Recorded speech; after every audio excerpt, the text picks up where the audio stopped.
Dear student, अभी हम physics में मोशन चैप्टर का एक्सेलरेशन चालू कर रहे हैं। उसके डिटेल में हम जाएंगे।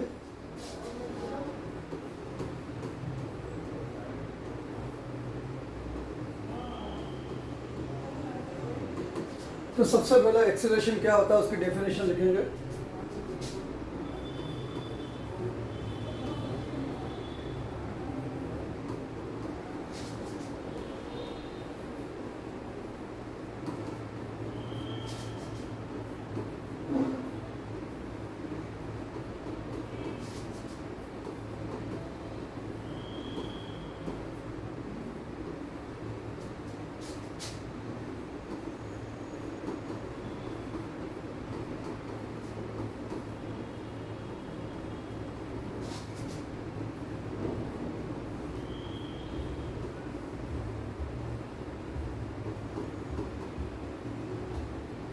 So, the change in velocity per unit time by an object is known as acceleration. So, acceleration मतलब जब velocity change होती है तभी acceleration होता है। जैसे हम स्कूटर में स्टार्ट करते हैं, फिर हम एक्सीलरेट करते हैं, तो उसमें हम क्या करते हैं, एक्सीलरेट करना मतलब उसकी वेलोसिटी हम चेंज कर रहे हैं। तो इसका फॉर्मूला है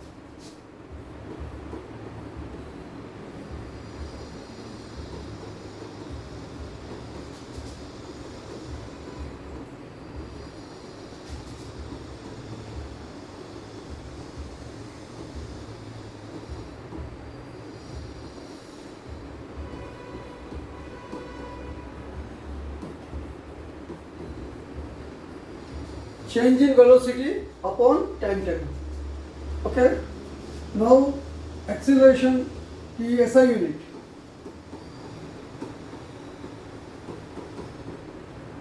वेलोसिटी की SI यूनिट है मीटर पर सेकेंड और टाइम की अगेन सेकेंड। तो क्या हो गया, मीटर पर सेकेंड, इसको हम फ्रैक्शन बनाएंगे 1/s metre per second square. तो इसकी SI यूनिट होगी। सो और इसको हम ऐसा भी लिख सकते हैं meter s minus 2। So this is acceleration. Okay, अब एक्सीलरेशन में क्या होता है, हमने कहा कि change in velocity upon time taken. Suppose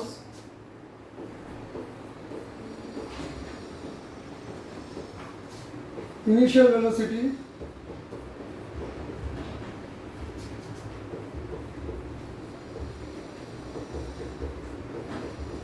u है,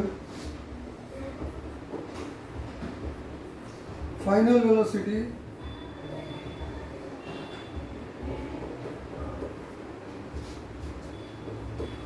v है, टाइम टेकन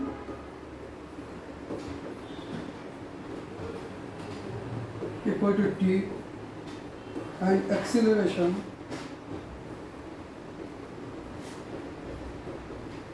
a है। तो अगर हम फॉर्मूला लगाते हैं तो acceleration a equal to change in velocity. तो इनिशियल वेलोसिटी u थी और बाद में v हो गई, तो चेंज कितना हुआ, v minus you. So v minus u upon t। तो ये एक्सीलरेशन का फॉर्मूला है। आई hope you understood. So I just repeat again कि एक्सीलरेशन क्या होता है, चेंज इन वेलोसिटी और टाइम टेकन, उसकी SI यूनिट है मीटर पर सेकेंड स्क्वायर। क्योंकि एग्जाम में आपको बहुत सी बार MCQ में एक्सेलरेशन की SI यूनिट पूछी जाएगी, तो आप इसको सही लिखने का है। फिर एक्सेलरेशन का हमने फार्मूला डिराइव किया है। सपोज इनिशियल वेलोसिटी u है जो स्टार्टिंग वेलोसिटी है, थोड़े टाइम के बाद t टाइम के बाद उसकी वेलोसिटी v हो जाती है जो फाइनल वेलोसिटी है, और एक्सेलरेशन a है, तो a equal to v minus u by t. I hope you understood. अब हम कुछ सम करेंगे जो एग्जाम में पूछे जाते हैं, स्कूल में भी टेस्ट में भी पूछे जाते हैं। तो एक सिंपल मैं सम लिखता हूँ। द इनिशियल वेलोसिटी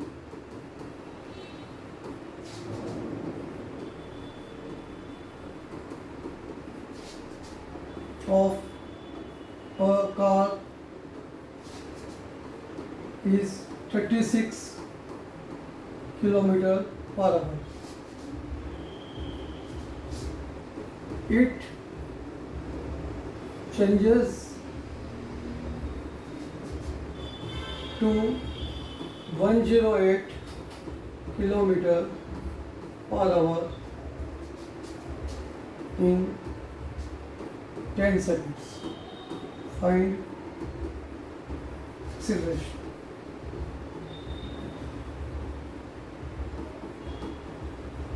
तो इस तरह के सम आपकी बुक में भी है और पूछे भी जाते हैं. तो initial velocity of car is 36 kilometer per hour. It changes to 108 kilometer in 10 seconds. Find acceleration.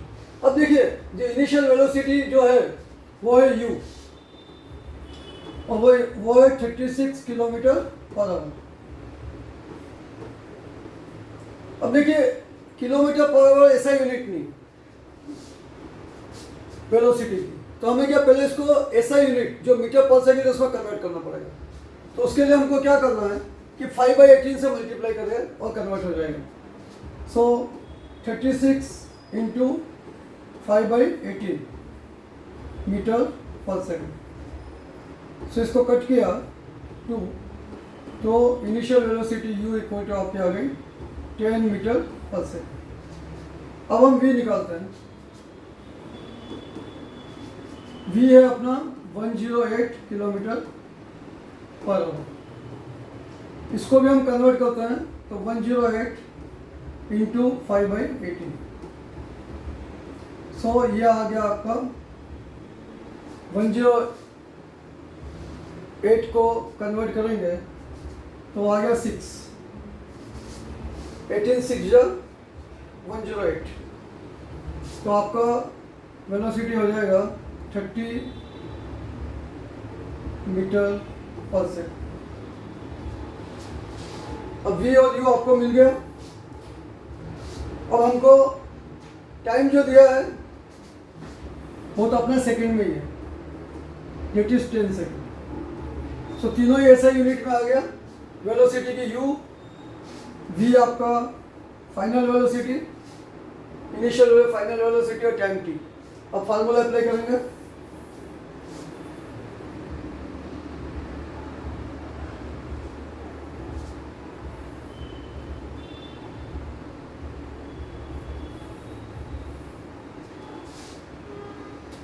So formula है a equal to v minus u upon t.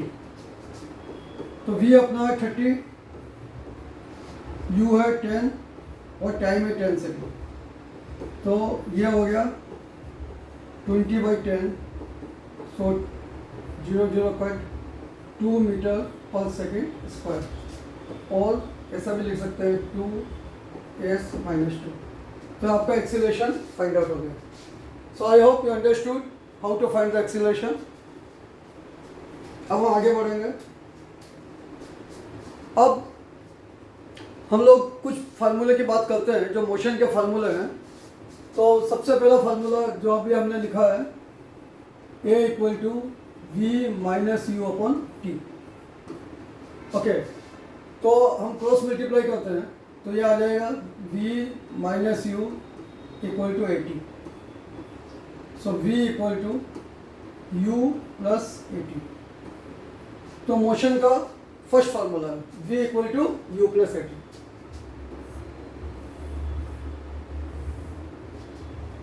Okay, अब जो सेकंड फार्मूला है, क्योंकि आपके कोर्स में फार्मूला को direct derivation करने की ज़रूरत नहीं है, तो मैं सेकंड फार्मूला आपको जो डिस्टेंस के बारे में है वो मैं लिखता हूँ. वो है s equal to u t plus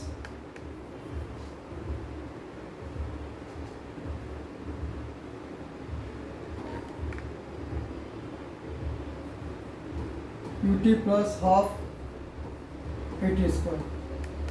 तो डिस्टेंस का फॉर्मूला है जिसमें एस क्या है, डिस्टेंस है आपकी या displacement, u initial velocity, t time, half और ए एक्सीलरेशन और टी आपका अगेन टाइम है. तो ये सेकंड फार्मूला है डिस्टेंस के लिए. और जो थर्ड फार्मूला है वो है 2as equal to v square minus u square. तो ये इससे भी अपन डिस्टेंस फाइंड आउट कर सकते हैं। अब इस फॉर्मूले में इन दोनों फ़र्क क्या आप पूछेंगे। देखिए, अगर आपको टाइम दिया हुआ तो हम लोग ये फार्मूला यूज़ करेंगे, और अगर आपके पास टाइम नहीं दिया हुआ है तो ये फार्मूला यूज़ करेंगे। तो इन तीनों फार्मूले से हम बहुत सारे सम सॉल्व कर सकते हैं। ओके, अभी मान लो हम लोग एक सम करते हैं कि एक स्टोन है, उसको नीचे से ऊपर फेंका है। अब नीचे से ऊपर फेंका है तो नीचे कुछ न कुछ वेलोसिटी होनी चाहिए तभी वो ऊपर जाएगा। ठीक है, तो सपोज नीचे जो वेलोसिटी है, इनिशियल वेलोसिटी, वो u है, और u है 20 मीटर पर सेकेंड। अब हमें टाइम निकालना है कि वो कितने टाइम के बाद में वो वापस नीचे आ जाएगा, है ना। लेकिन अब उसकी कितना ऊपर जाएगा, तो सपोज उसकी हाइट हमको मालूम है, जो डिस्टेंस है h और उसको s लिख सकते हैं, वो सपोज 100 मीटर है। तो ये पत्थर हम नीचे से ऊपर फेंका है, 100 मीटर ऊपर जाएगा, और उसके बाद में वो नीचे कितने टाइम में पहुंचेगा हमको निकालना है। s अपने को पता चल गया। अब क्या होता है, जब वो स्टोन हम नीचे से ऊपर फेंकते हैं तो इनिशियल वेलोसिटी होती है, लेकिन जब वो ऊपर जाता है तो जाते जाते वो कब तक ऊपर जाएगा, जब तक उसकी वेलोसिटी जीरो नहीं हो जाती। तो सब में हमको क्या जीरो फाइनल वेलोसिटी नहीं देते हैं, लेकिन ये अंडरस्टूड है कि जब पत्थर नीचे से ऊपर गया तो हमने 20 मीटर पर सेकंड से फेंका, लेकिन तो ऊपर गई वो वेलोसिटी कम होती गई, और एक टाइम ऐसा आएगा कि वो जीरो वेलोसिटी हो जाएगी, तो वो नीचे आएगा। अगर कुछ वेलोसिटी बचती तो और ऊपर जाता, तो फाइनल वेलोसिटी क्या होगी, जो आपको नॉर्मली दी नहीं होगी, जो भी आपको क्वेश्चन पेपर होगा या सम होगा उसमें फाइनल वेलोसिटी नहीं दी है, लेकिन वो क्या हो जाएगी, जीरो। अब हमको, अब क्या है कि कोई चीज़ नीचे से ऊपर जा रही है, मतलब हम एक्सीलरेशन के अगेंस्ट काम कर रहे हैं, तो एक्सीलरेशन ड्यू टू ग्रेविटी, तो जी जो होता है, अब जब नीचे से ऊपर जा रहे हैं तो जी के अगेंस्ट काम कर रहे हैं, तो अपने को पता है जी होता है एक्चुअल में 9.8 मीटर पर सेकेंड स्क्वायर। लेकिन जब हम नीचे से ऊपर जा रहे हैं तो जी क्या हो जाएगा, नेगेटिव। हम लोग सहूलियत के लिए 9.8 को 10 भी ले सकते हैं। Okay, so this is 10 meter per second square. सो आपका जी आ गया। अब हम फाइंड आउट करते हैं कि कितने टाइम में पत्थर ऊपर जाएगा और वापस नीचे आएगा। तो देखिए, हम लोग अब इसमें अपने पास डिस्टेंस भी है, u भी है, टाइम हमको पता लगाना है, एक्सीलरेशन भी और टाइम भी है। तो इस फार्मूले से भी हम इसको कर सकते हैं, है ना, क्योंकि हमको टाइम पता लगाना है, तो हम सेकेंड वाला फार्मूला यूज करेंगे।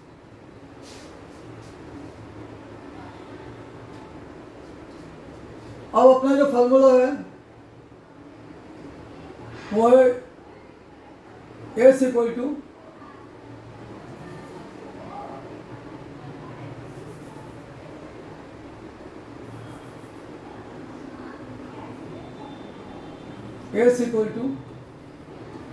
ut plus half AT square. देखिए, हमने u जो लिया था वो था 20 मीटर पर सेकेंड, और s जो लिया था वो 100 मीटर, और g जो है वो -10 मीटर पर सेकेंड स्क्वायर। सो अब इसमें हम सब्स्टिट्यूट करते हैं, और v हमने कैसे बताया कि फाइनल वेलोसिटी जीरो होती है। क्या होती है, जीरो।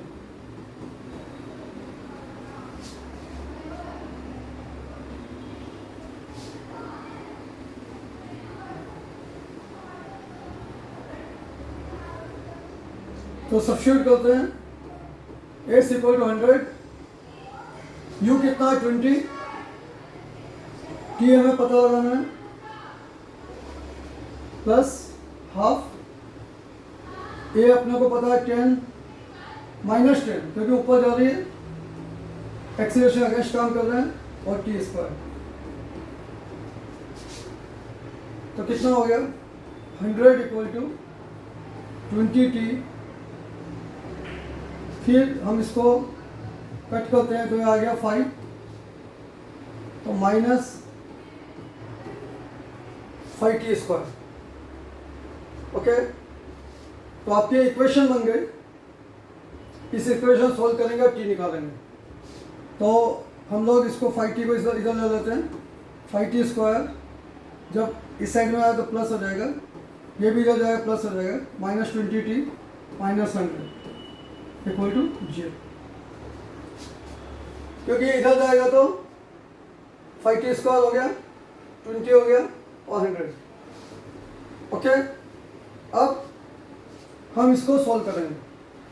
तो इसके 2-3 तरीके हैं फैक्टराइजेशन। तो सबसे पहले तो 5 हम कॉमन ले लेते हैं, तो t square minus 4t minus 20 equal to 0। 5 common ले लिया। अब 20 के ऐसे फैक्टर बनाने हैं जो 4 हो, क्योंकि 5 can not be equal to 0 और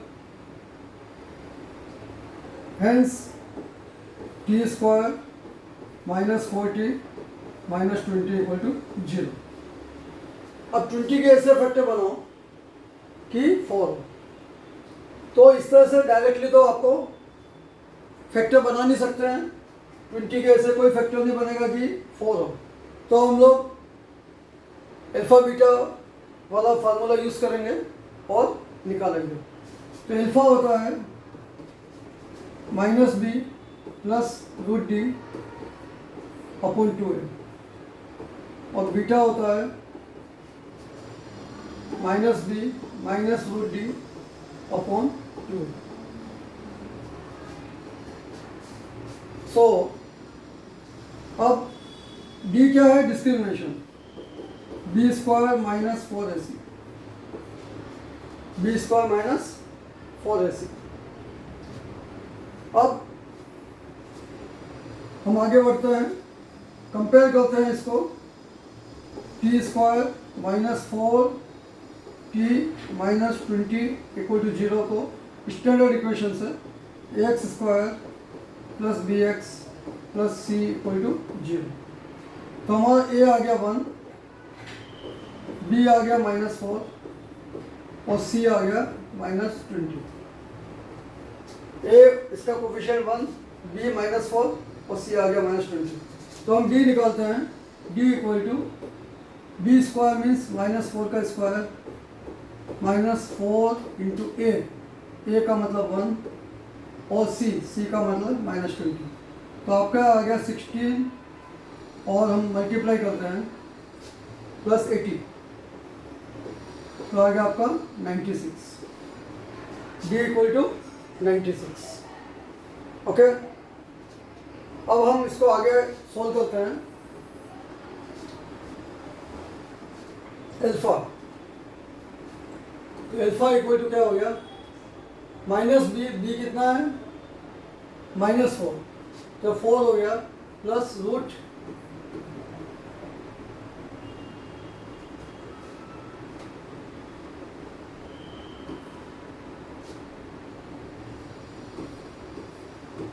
(96) upon 2a, 2 into 1 alpha. Now 4 plus अब 96, तो यह आता है 16 into 6 upon 2a। So a 1 है,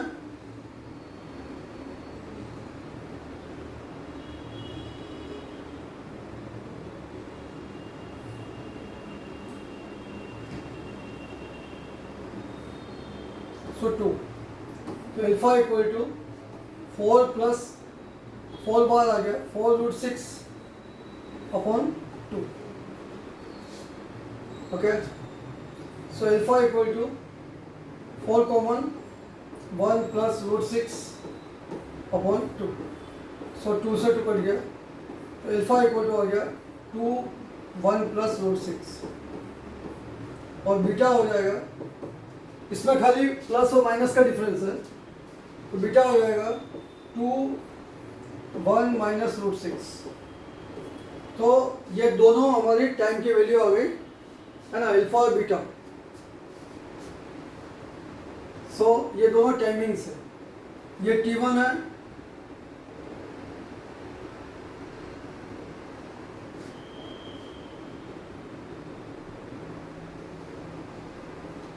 ओके तो ये इतना सेकंड है और ये इतना सेकंड है, ओके। तो इस तरीके से हमने टाइमिंग निकाल दिया। टी इसको हम लोग अल्फा को एक टाइम T1 है और 1 प्लस रूट 6 और T2 जो है दोनों टाइमिंग में हो सकता है 1 माइनस रूट 6।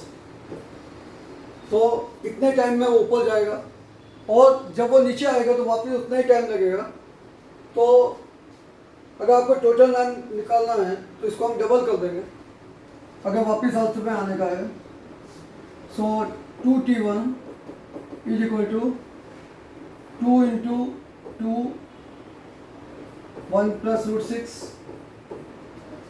सो आपका हो गया 4 1 plus root 6 and 2T2 is equal to 2 into 2 1 minus root 6, so 4 1 minus root 6 second. तो इस तरीके से क्योंकि जो पैरामीटर दिए थे वो थोड़े कॉम्प्लेक्स थे तो मुझे क्वाड्रेटिक इक्वेशन में जाना पड़ा, लेकिन आपके एग्जाम में हो सकता है कि बिल्कुल सिंपल पैरामीटर दें ताकि आपको T1 T2 डायरेक्टली मिल जाए। I hope you understood. Thank you.